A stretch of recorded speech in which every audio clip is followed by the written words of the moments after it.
காவல் காப்பவன் கைதியாய் நிற்கிறேன் வா. ஊடல் என்பது காதலின் கௌரவம். ரெண்டு கண்களும் ஒன்று ஒன்றின் மேல் கோபம் கொள்வதா?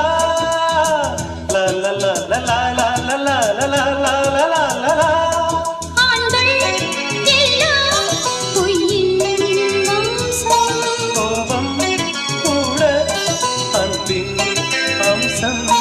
நாளும் வந்தால் ஊடல் போகுமோ? பொன்மானே கோபம் ஏனோ பொன்மானே